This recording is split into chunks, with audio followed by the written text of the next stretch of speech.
Hey, everybody, welcome to another episode of the Planning Commission podcast. Today's episode, The Storm is Here, and we aren't ready, with Danielle Arigoni. The Planning Commission podcast is a discussion you never even knew you needed. Sit back, join us for a conversation between a couple of old friends and their guests to talk about all the things that are happening in this wide-ranging profession called planning. Our views are our own and don't reflect those of any national planning organizations or any particular public agencies and only belong to us. So read your commission packet, know your Robert's rules, and enjoy this, the Planning Commission podcast. All right. Once again, quorum, just you and me. Let's do this. Can I get a motion easy. or I guess I should take roll. Are you present? I think you're present. Physically getting there mentally. Yeah, you've been traveling the world over and, you're probably on different time zones still, and it's been a busy summer for you, but you're here, I'm here. So let's roll. Our guest today in just a little bit is going to be Danielle Arigoni. She's currently the managing director for policy and solutions at the National Housing Trust, but she's also got an amazing book coming out called Climate Resilience for an Aging Nation, brought to you by our friends at Island Press. And we're going to talk a little bit about all of those different things momentarily. So our agenda today, our discussion item, our whiskey pairing, our interview, and then our lightning round. Commissioner K-Man, can I get a motion to approve? So moved. Thank you, sir. I will second my own motion. There we go. Not usually a thing you do, but again, Robert's rules be damned. So just to our audience, as a reminder, head over to our website, find all our past meetings at www.theplanningcommissionpodcast.com. Go to our YouTube page, Amazon, Apple, like, subscribe, and give us feedback because we love it. Our discussion item today, oh man, here's a question. We're an aging nation. In many parts of our country, we are definitely aging. Demographics, no one ever wants to talk about demographics, but dang, is it important. I love it because the ramifications that result from demographic analysis, even just a little bit of understanding goes a heck of a long way. So to you, and I'll pose this to myself as well, what should planners know about our aging nation and its needs? Oh, man, there's a lot of different things that go into that. We have largely across this country, we know that overall we're aging a bit, certainly. And I think this was highlighted in parts of Danielle's book. There are, of course, cities and regions that are aging even faster.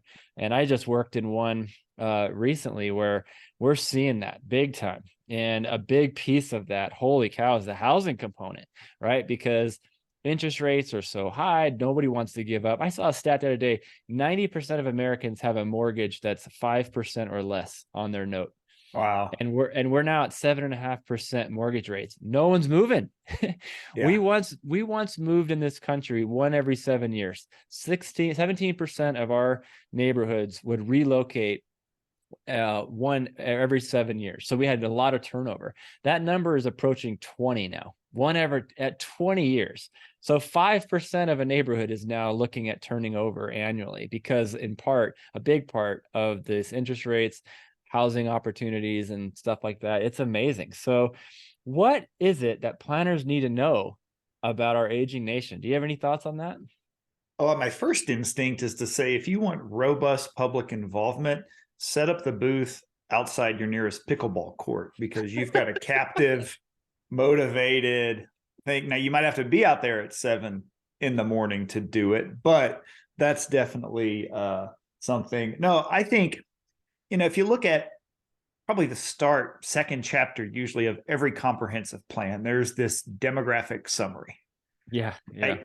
And I've always, and I know in our work, we've challenged ourselves, let's look behind those numbers and verify what's actually happening, where that impacts someone. And if you have a city that has more than 3 or 4 census tracts, I would say it's not good enough just to look at demographics citywide. You need to be pinpointing those tracts and looking at the population characteristics because that will impact housing decisions, transportation decisions, and all these other things. If you know you have a census tract that has 30% of the population age 65 and over versus another one that has 20, we need to be looking at that and look how it's changed. So I just think we need to take some of that data and find a story to it rather than just kind of going through the motions and here's our snapshot of in time and not really looking at what's happening there or field verifying it. Hey, the data says this. And I know we did a project one time that had a very large senior concentration. And when we actually started looking at things on the ground level, there was a senior housing complex that was pretty sizable that really drove that percentage in that one. And that changed how we thought about what we recommended. What a novel idea. A novel idea being putting qualitative stories throughout a comprehensive or a general plan to illustrate what's being read in terms of some of these very dry, required, elements of those types of a plan, because I think that humanizes things so very much, and I love it. I love it. And it's such a frustration of mine is, okay, city, you're going to write a new updated general or comprehensive plan. Can we have it actually say something significant and it not just be regurgitating updated things and, oh, we strive for a quality of life? Cool. What's that mean? Yeah. What does that mean in 2023, 2024 versus 1990? And what does that mean for a kid versus an older adult versus people at working age? Yeah. Pickleball. Oh man, God love it. So I'm going to answer this in a different way. Something that has been really at the forefront of my experiences, particularly with our aging population, is something that planners, we don't talk about. And I don't know. And honestly, I don't know that I have a great solution. I know it's something that we need to talk more about, but it's this isolation, man. It's this loneliness and isolation. And we have folks who are getting older, their spouse may pass away. Next thing you know, they're in their home by themselves, and they're just locked away, forgotten about. Family maybe lives, some other far distance and all of that, and hardly see their neighbors. And it's like, gosh, is this how we really intended our latter years to be lived out? And it's just so sad to me, that's sort of it's a very true reality for all over this country. And I know that, you and I have both worked with AARP, who is clearly shedding, I think, their identity as being representatives of only retired persons. We know that they're going all in on all things livability for all ages, and they're still working in that realm a little bit in terms of representing folks who are on the doorstep of retirement, but they're all over the place. And this is one of their, I think, real key pieces of efforts to come. So, all right. Well, that's the kind of stuff we're going to talk about with someone who's a whole lot smarter than us in a little bit. But first, we'll get to our whiskey pairing. Oh, man. What's our whiskey pairing on this? Maybe we just need good old 180 proof white lightning kind of stuff on a topic like this. What do we got? So back when I was in college in Western North Carolina, I worked at a country club. And obviously it's a private country club. It's for retirees. It was an older adult population. And those men in particular drank the hell out of some Dewar's Scotch whiskey. And I was at the time of these guys can outdrink any of the fraternity parties I've seen. Oh, yeah. In college. And I got to say, as I'm not quite to 50, it's still a little ways away. I've come to appreciate Dewar's a lot more in those years. So I guess I kind of get it. So that's what we're going with. The old Scottish stronghold of Dewar's Scotch whiskey, a blended Scotch. If you're a single malt person, don't diss it. Try some of the blends. They're fabulous. It's amazing what we accept and all of a sudden can relate to as we age, right? We start to look around and go, now I understand it. Yours is Dewar's. This week I had my physical, to which my doctor said, hey, bud, guess what? It's time for that first colonoscopy. Son of a gun. That's a whole different topic that we're not going to get into today. But boy, now I'm recognizing this is a thing. We got to talk about this. And it's not just the abstract, and it's part of life, right? So All right, no future episode on colonoscopies, although that would be quite humorous. All right, let's start off real quick before we get into our interview, making sure that we recognize our friends at Planet Edison. We'll take a quick moment and thank them for supporting today's podcast. If you're looking to sharpen your urban planning skills and advance your planning career, head over to Planet Edison courses, which offer over 300 courses on cutting edge planning topics and skills such as parking reform, missing middle housing, equity analysis, and climate resilience. So visit courses.planedison.com/PC10 to take advantage of an exclusive offer for listening to this, the Planning Commission podcast. Without further ado, let us introduce our wonderful guest, Danielle Arigoni, who once again is the Managing Director for Policy and Solutions at the National Housing Trust and author of a wonderful book called Climate Resilience for an Aging Nation. Danielle, welcome to the Planning Commission podcast. Thanks so much. Glad to be here. All right. Tell us about you. Let's go back in time. Talk about you, where your influences are. How do you get to this place and what makes you tick? Absolutely. Happy to do it. First, I have to take issue with Don's choice for whiskey pairing. Now, I feel like this is a prime opportunity to get a nice aged whiskey and lift that up like a Lafroig 20 year or something. The value of aging. I have seen like a 60-year aged Macallan or something like that, but those are like $30,000. So I didn't want to have to take out the loan to do aging it. isn't always bad. Let's put it that way. That's a great point. So yeah, I'm happy to be here. I'm a planner. I came up through the planning profession, really proud of that. I grew up on a ranch in San Jose, California, and find myself living outside DC here now. Been here about 20 years. Most of my career was as a Fed. So I worked at EPA's Smart Growth Program for a number of years, worked overseas through USAID, Peace Corps, also in planning for a couple of years. My last job in the Feds was at HUD, where we launched the National Disaster Resilience Competition and did some great sustainable communities work with DOT and EPA.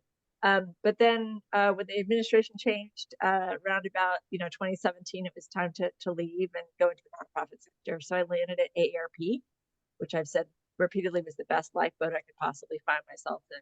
For the reasons you talked about, Chris, AARP's really emerged as a leader in this space in terms of trying to engage at the local level and across all of the states, because there are state offices in every state, to really engage in what it takes to make a community a great place to live as we age.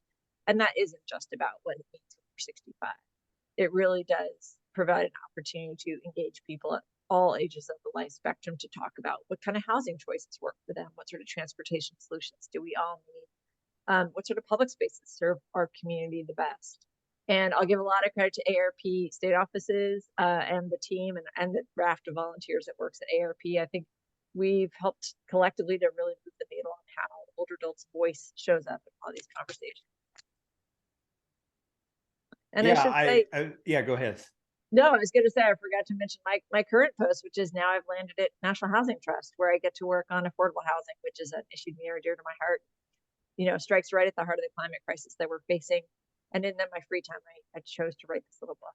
So we'll talk about that. The book, October 24th is the release date, right? From Island Press, who's been helping us at the podcast in the same way Planet Edison has to bring some of these guests on. They're a nonprofit publishing company, so go to their website to order these, not from the typical big box online retailers of that to help them out and help these authors. So climate resilience for an aging nation. Those are two very big things side by side. What inspired you to combine those and delve into that in this book? Yeah, honestly, it came out of just a recognition that this is not at all part of the conversations. I'd lived in the sort of climate resilience world when I worked at HUD for a few years, and I don't recall us ever really talking about aging. And even myself as a planner, to your point at the top of the hour, I think we gave lip service to demographic change, but didn't really embrace what that meant in terms of how our communities are shifting. And then, of course, when I was at AARP, all my days and nights were spent thinking about how communities work for older adults. So that really brought a different level of awareness, I think, that I was able to, bring forward and fuse those two worlds together. The thing really that pushed me over the edge, I think, was just seeing disaster after disaster you could predict what the story would be. That the majority of people who died in disasters were adults. That goes as far back as Katrina, when something like 70% of the people who died were over 60. Was repeated in the California Camp Fire in my home state, where 85% of the people who died were over 60. Fast forward to Hurricane Ian, 2/3 of the people were over 60. Just, you see this pattern time and time again. And it really felt like either no one noticed or no one cared, which to me just feels like a pretty difficult pill to swallow, that we're okay with that outcome. And I think frankly, what caused me to write the book was the notion that these are two very separate disciplines that don't often work together. I think there's an opportunity to bridge those important fields. So, it's interesting. You mentioned that, having read through your book, and then I was sitting there reading through certain parts, and I couldn't help but bring my mind back to exactly what you just said. The images of Katrina in particular, Hurricane Katrina, and seeing just so many folks. I mean, of all ages, but certainly, the folks who are older, and just oh my gosh, the suffering that was taking place in real time, right? Every day you're just seeing live images or nightly news images for what seemed like an eternity, and so needlessly in some cases, right? Just our response to that, and just kind of how it was I guess I'll just say the word botched in many cases. I guess that would be an accurate word. So I'm going to ask you this. I'm curious. I guess the word that comes to my mind that really permeated throughout your book, and that's vulnerability.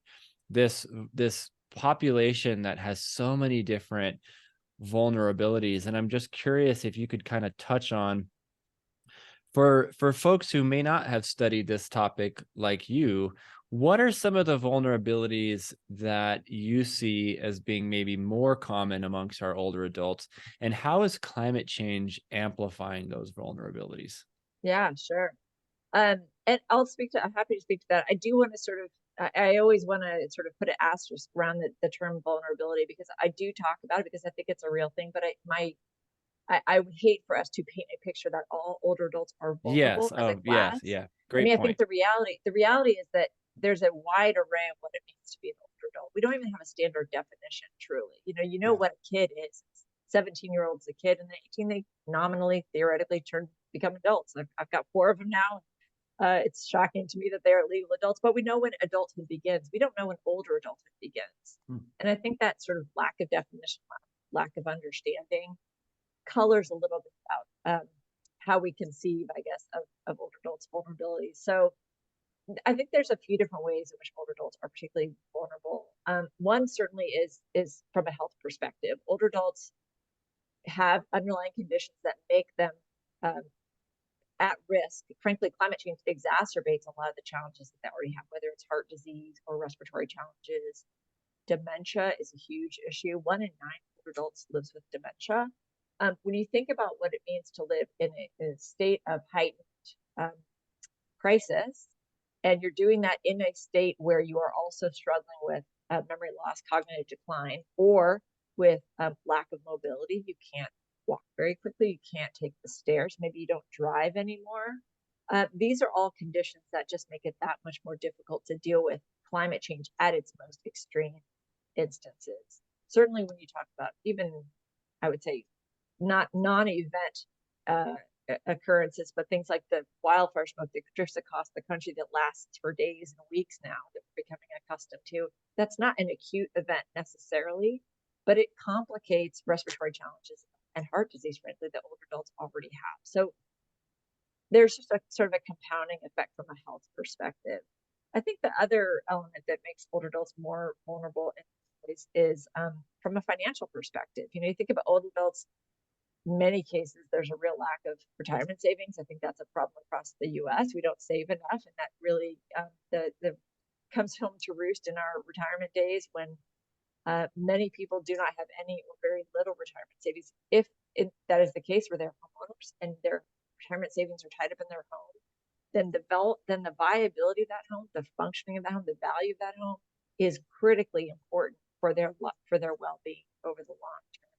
And I think what we're seeing time and time again is we know insurance companies are leaving parts of our country. We know that oftentimes people aren't insured in the way they need to be. So if you don't have a mortgage anymore, you're not actually required to have flood insurance. No one's going to knock on your door and tell you that you need to have it. It's good practice, but it's an additional expense, frankly. And for people living on a fixed income, I also don't think particularly honest about how difficult it is financially for a lot of adults. Something like 1 in 6, 15% live at or below the poverty line. And so whether you are a homeowner who's got your retirement savings tied up in your home, or whether you're a renter who's just living at the very edge of what's fiscally possible, there isn't a lot of wiggle room there for any kind of setback that might be caused by climate change.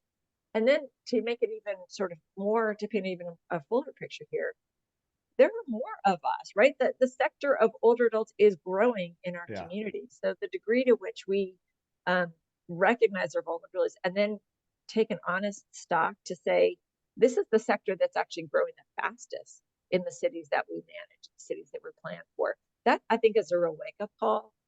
When you begin to put the stories, as you said before, Dawn, put the stories behind the realities of what it means to plan for a community that is comprised of a larger and larger share every day of older adults.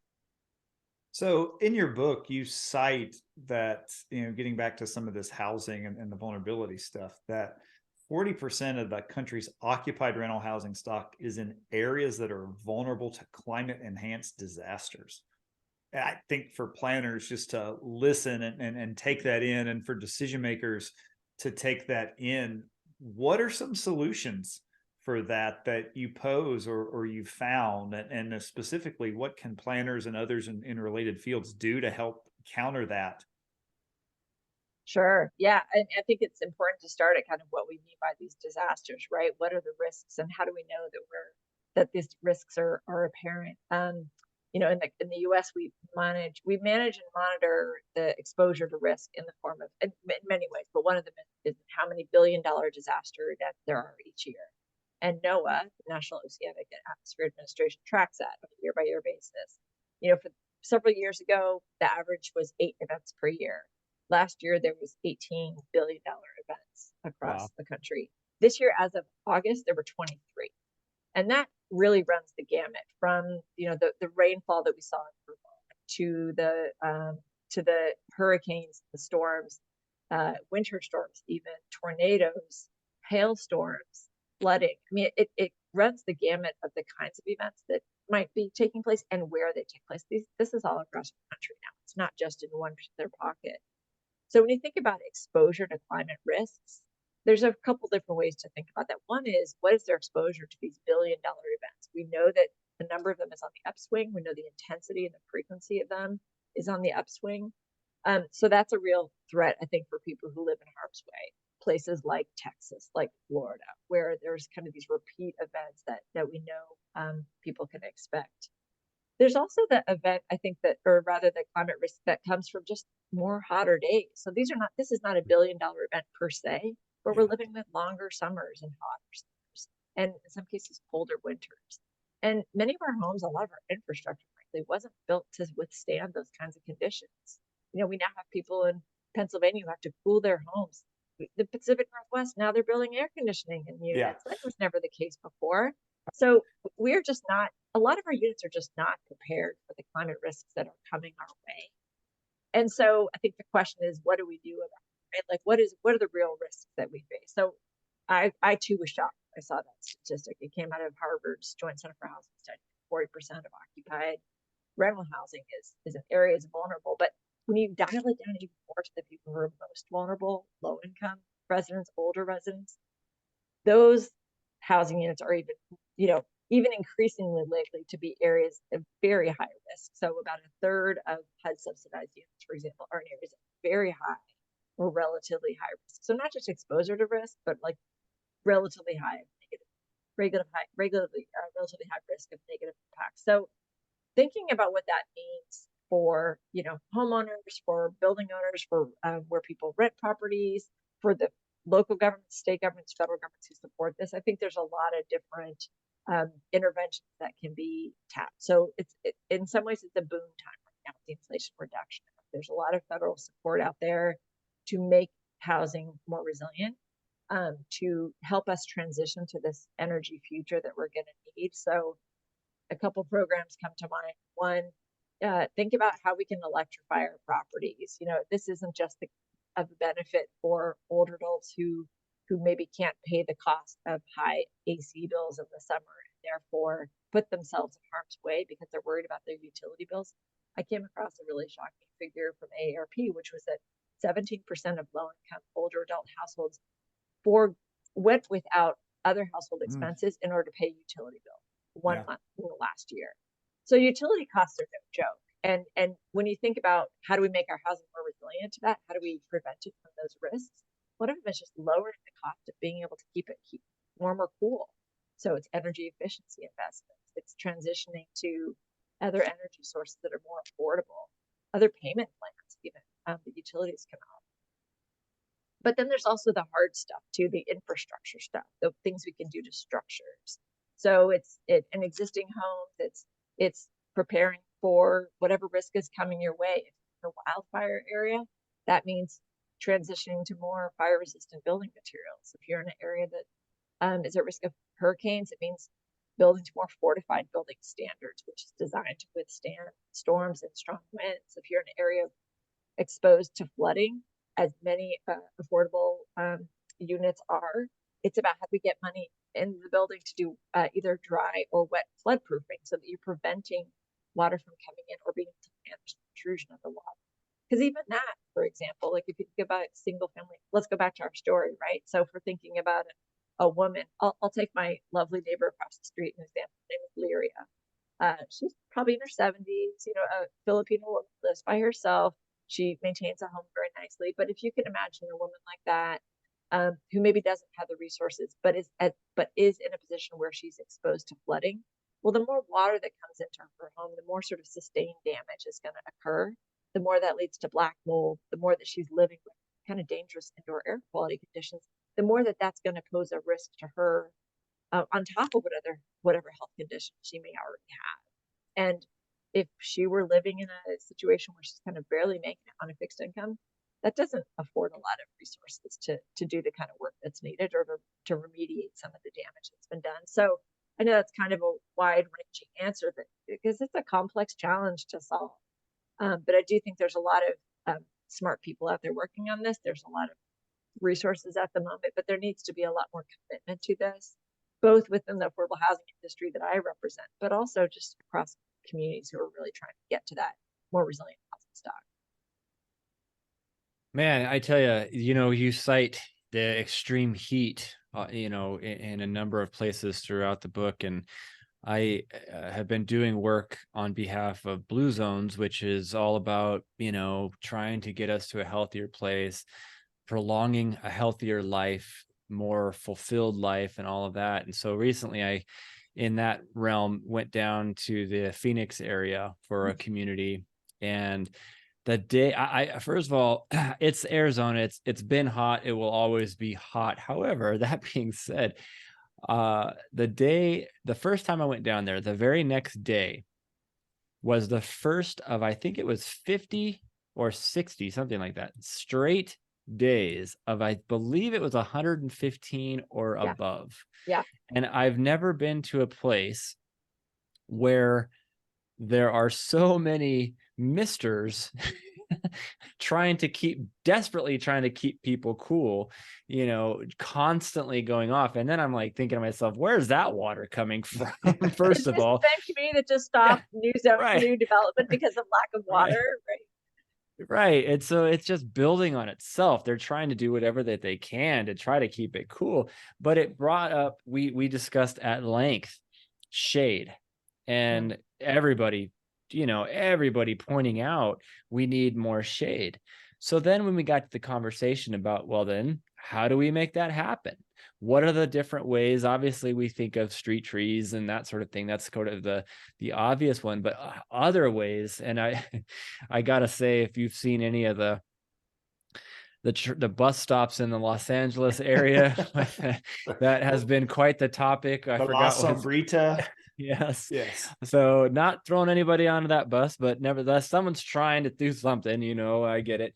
But I where I'm going with this is the responsibilities and the concerns that I heard about, like even implementing trees, and just the communities coming, municipal folks going, well, we could do it, but it's going to be the responsibility of the homeowners to maintain it, because it's, in this case, they were talking about street trees and buffer spaces, and that being overarching policies. And I'm just thinking, I don't know that 80-year-old who has some sort of, challenges, whether it be financial or fiscal or whatever, is going to have the ability, to your point, you just said, we're already sacrificing just to keep the air conditioning on.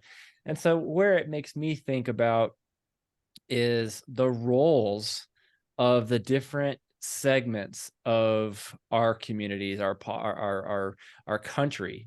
We know we have state, local governments. We know we have nonprofit organizations that are doing a whole lot of good work. And then we have the private sector. So I'm just kind of curious if you could touch on maybe some of the highlights, or high points rather, of, what are the proper roles moving forward of some of these? How can we help ourselves? How can nonprofits, step in? And obviously then that gets into the whole other can of worms with respect to government roles and that sort of thing. So I'm just curious if you can touch on some of that. Yeah, sure. Well, I'm glad you brought up Phoenix. I mean, I think that's a perfect example of a community that is not perhaps being real honest with itself about the climate risks that it faces. It's also one of the fastest growing areas for older adults. I think it's going to be on track to be the fourth, or is the fourth largest state in terms of the number of older adults. Something like half of the older adults in the US live in like 7 states or something. Those Wow. happen to be the states that are most exposed to climate risk. So this is not a good conflict, right? This is exactly the wrong direction we need to be heading in. And I think to your point about, whose responsibility is it to build street trees, one of the real takeaways for me, and I think kind of a light bulb moment that I had in writing the book, was I went into this really concerned about the disasters. I went in thinking, how do we make disaster response safer? And what I realized was it's not just about that. It's really about this community resilience commitment that needs to occur. Because in most of the cases that I found or came across, people had taken some steps to prepare. It's not as if they're totally oblivious or totally blind to the risks. I think we all recognize that we have some responsibility there, but the reality is that the risks outpace what individuals and even institutions can do.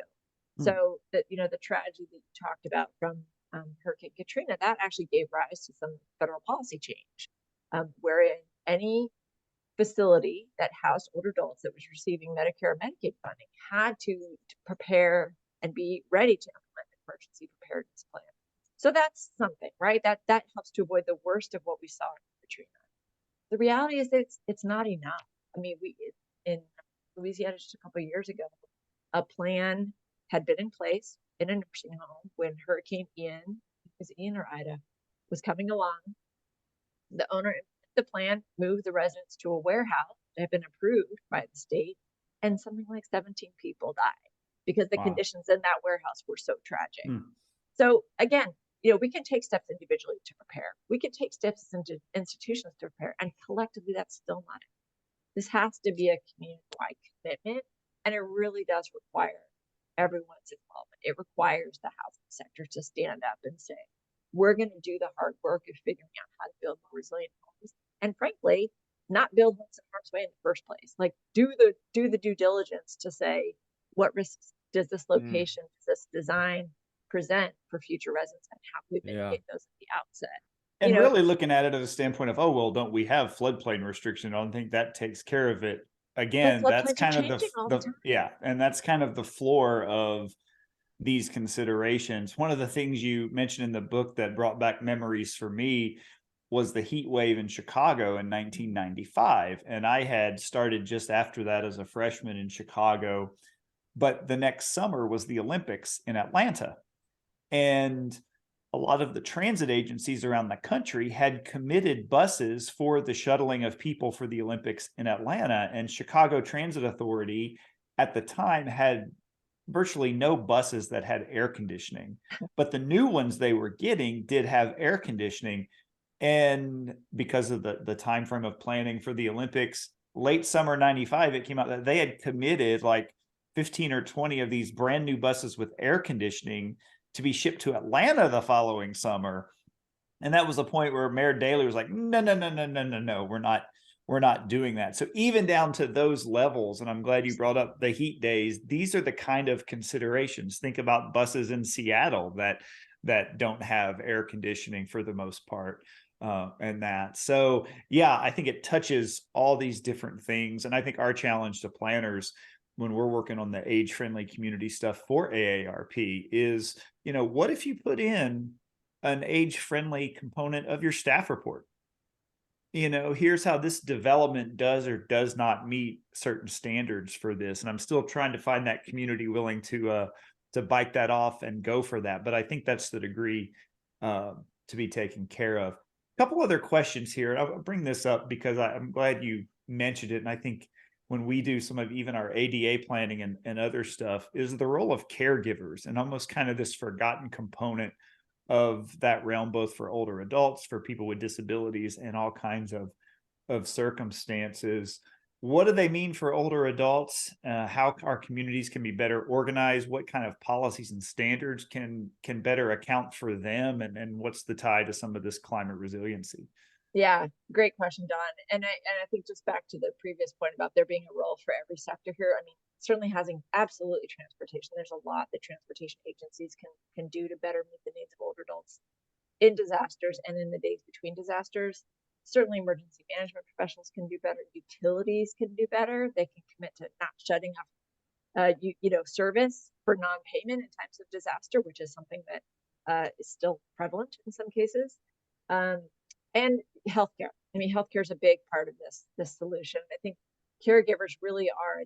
I'll credit AARP again here too as being possibly the best champion for caregivers out there. Caregivers are this sort of quiet backbone of our healthcare system, whether those caregivers come from within the family or whether they're friends or whether they're paid in-home care. There's a whole network of home and community-based services that make it possible for people to live in their homes longer. And while there's, I think to the discussion at the top, people aren't moving, and that has some challenges associated with it. The reality is that staying in one's home can be the very best thing for some cases, for some people, in terms of being able to live a quality life and age healthfully and successfully, not to mention economically. I mean, moving into these care facilities is tremendously expensive. So the longer we can keep people in their homes and give them the support they need, the better off they'll be financially. But the thing is, these caregivers, who are oftentimes the very few people who are going into the house, right? They're the ones who are going in to provide medical care. In some cases, they're just volunteers who are delivering meals or changing a light bulb. There's a whole network of support called the Village Movement, which is groups of volunteers that are designed to provide that kind of informal care to people to help them age in place. So whether you're a paid in-home nurse or whether you're a village volunteer or whether you're a family friend, I think there's a real opportunity to train everyone here on climate resilience and think about being that set of eyes for the older adult that can help them anticipate some of the risks that they might be facing. That might mean, recognizing that there's black mold on the basement wall. And maybe that is cause for a need to look at the flooding intrusion and what that means for their health. If someone is living with that on a day-to-day basis but doesn't have the capability to remediate it, that's a real health risk that can accelerate their decline. It could be things like figuring out if a generator is needed and giving some instruction to the older adult on how to use a generator.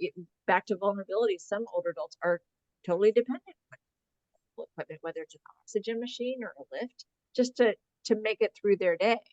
And yet when the power goes out, as it does sometimes more frequently now and often for longer periods of time, a generator isn't just a matter of convenience. It's really a life or death mechanism here. So, caregivers can be that sort of support system to both identify the needs and help that technology get into the house. Could be just looking at ways to keep energy costs low. If a home isn't particularly energy efficient, and if someone, again, isn't turning on their air conditioning or their heating because it's too expensive to run, what are some basic small energy efficiency enhancements that can be made in the home that can keep costs low so that people aren't worried about their electric bill? They will do what they need to do to stay warm, cool.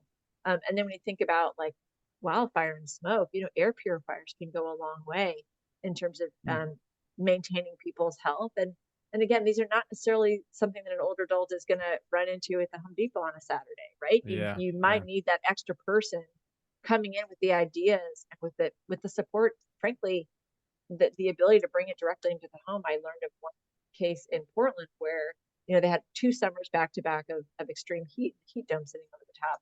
They already had in place a system of being able to connect with people as a result of COVID, where they had sort of trusted sources for getting COVID supplies into the homes of hands of people. They quickly pivoted that model and turned it to using that to disseminate portable air conditioning. So you could get it very quickly into people who were most at risk. It was an easy lift for the resident. Someone brought the air conditioning to their home, installed it for them, and immediately that's investment resilience that makes a real difference for people. I think that's a thing you really touch on the heartstrings of my colleague here, Chris, and for maybe older adults in the neighborhood, the stuff he does to make sure there is no leaking of air inside or outside his house.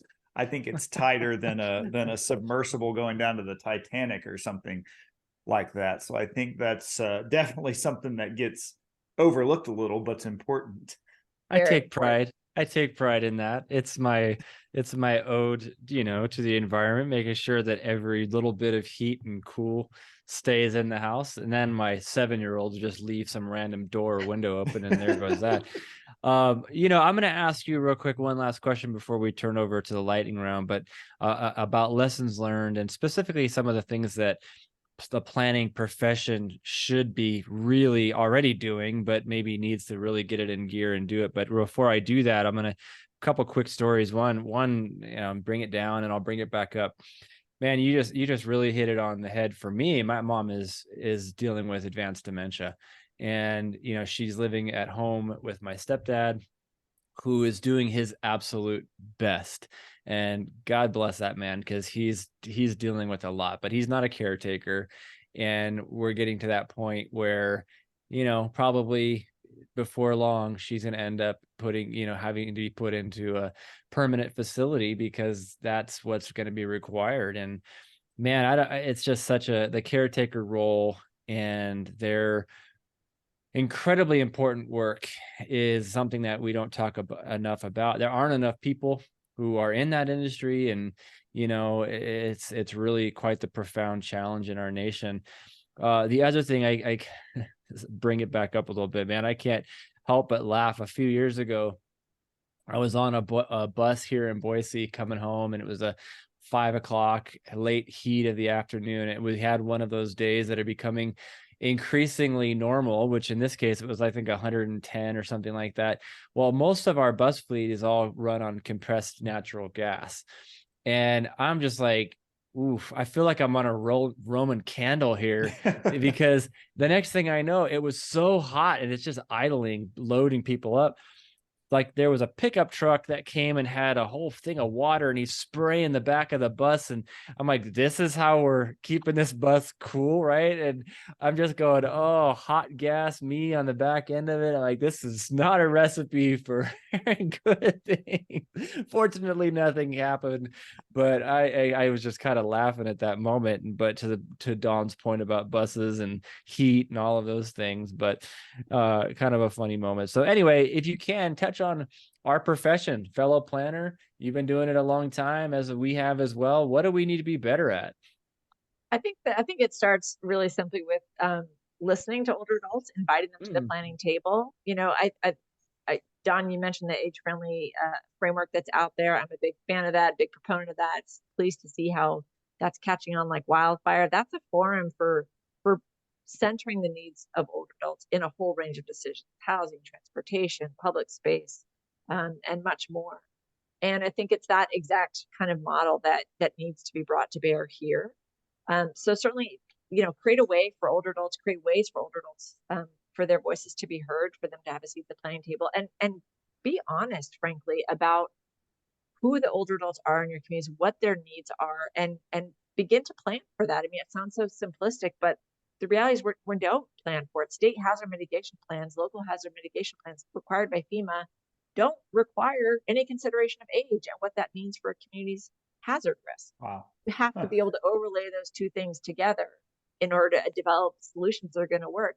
You know, Chris, speaking of your family, I mean, it was those exact type of folks who pay the ultimate price, frankly, in some of these past disasters, where the caregiver isn't just worried about themselves, but they're worried about how to get their wife or their husband or their adult child out in an incredibly stressful situation. And I think just being able to acknowledge that, and you know, whether it's a service needs registry, which some communities have turned to, where you can sort of sign up in advance to say, I'm going to need help with transport because I'm caring for someone else in the home. Having a special needs registry in places is a really tactical thing that planning commissioners can do. But I think there's like a broader set of things. Certainly, again, start by engaging older adults. Again, be honest about their mobility and ability limitations. Again, not all. Many are very fit, very capable, but not all are.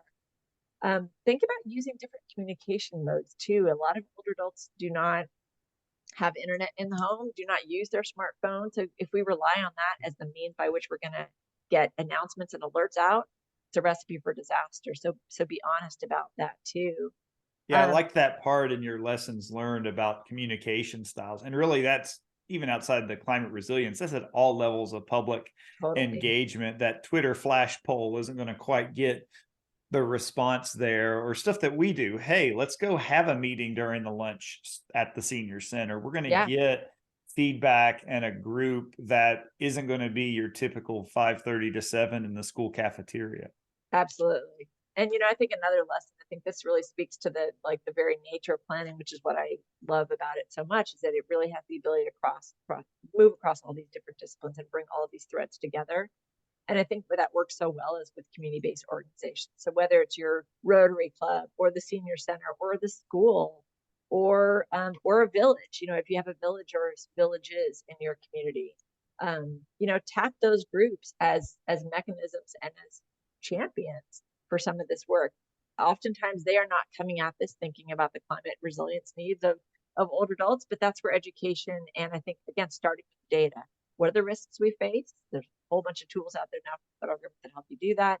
And who lives here? Who are demographics? What are their needs? Start with those two things, and then sit down with them and figure out what are the roles that all entities can play in getting to a more resilient future for everybody. And one more thing, and I'll just again parrot something we said all the time at AARP, is by solving for the needs of older adults, you're not just making it better for older adults, you're making it better for people of all ages and all abilities.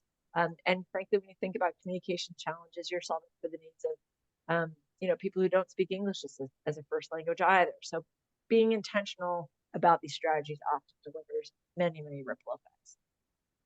Very good. Very good. Well, Danielle, we're going to transition to the lightning round. This is where we put you on the spot a little bit. All right, let's do it. Make you make some hard choices in some instances and just see where we land.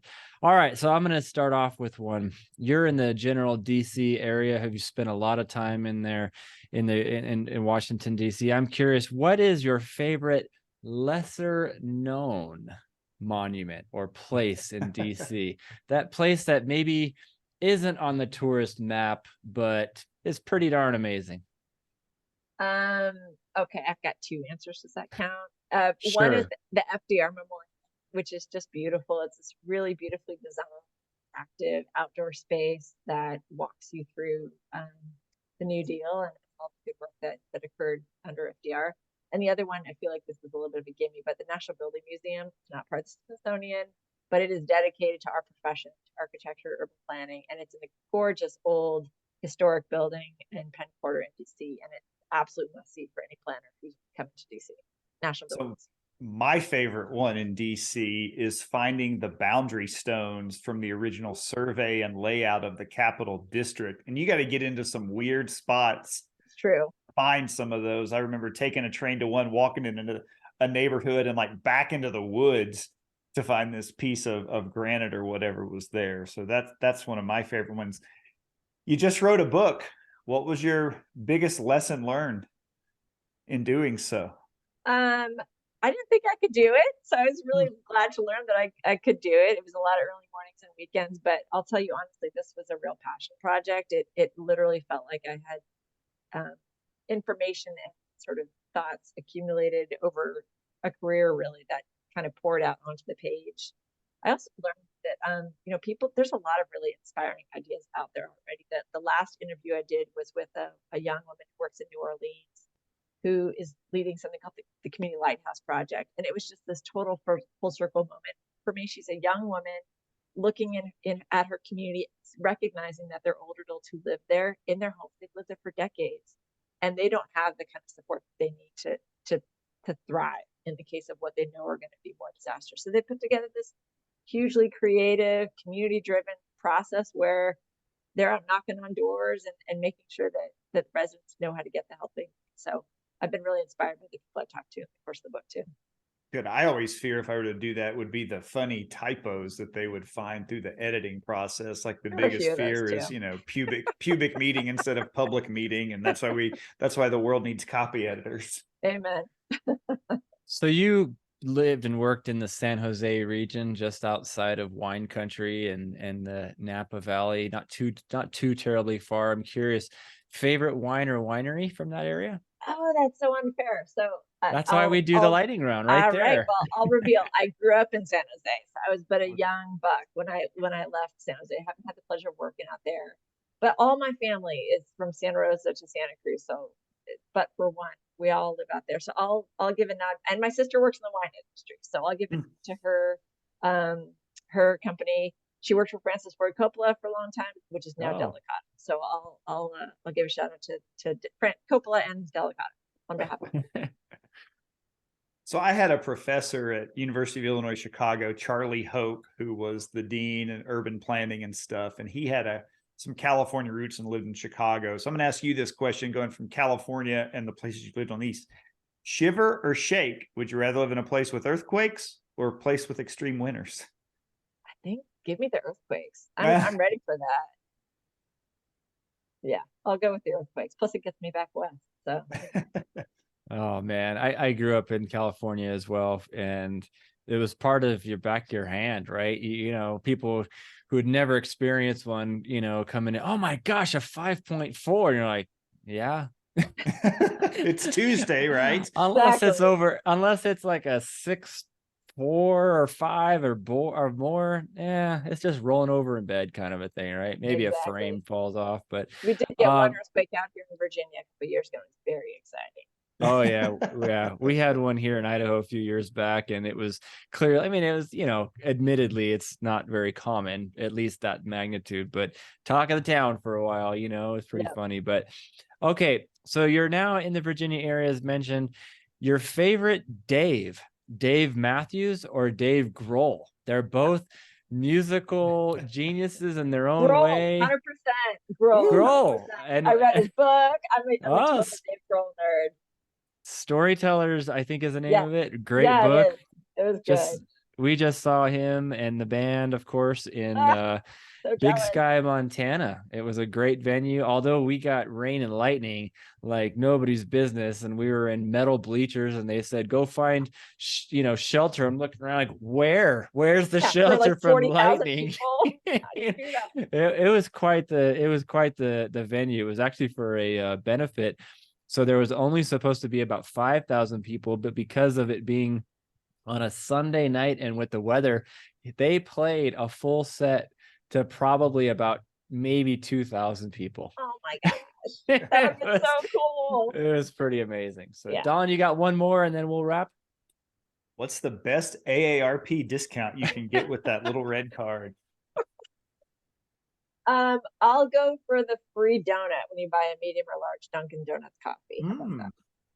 I was just in Maine and didn't use that. Mine is like the $4 off the popcorn at the movie theater. I'm like, that's just, I mean, for the $12 membership a year, you don't have to be a particular age for that AARP membership. That's right. What's really sad, the saddest part of what you just said is that it requires a discount of $4 from popcorn, as if like really it's popcorn and $4 we're still paying another $4. Like, geez. With a teenager wanting that at $12, I'd much rather pay $8 with the mystery juice that they call butter. I don't even know what that is. Don't ask. Better not.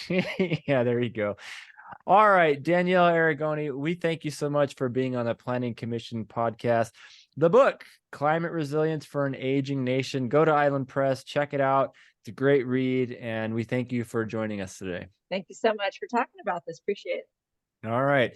And as a reminder to our audience, head over to our website, www.theplanningcommissionpodcast.com. Check out the other episodes that we've done, like, subscribe, all the fun stuff, and be sure to give us our feedback. So with that, Commissioner Kostelik, I need a motion to adjourn.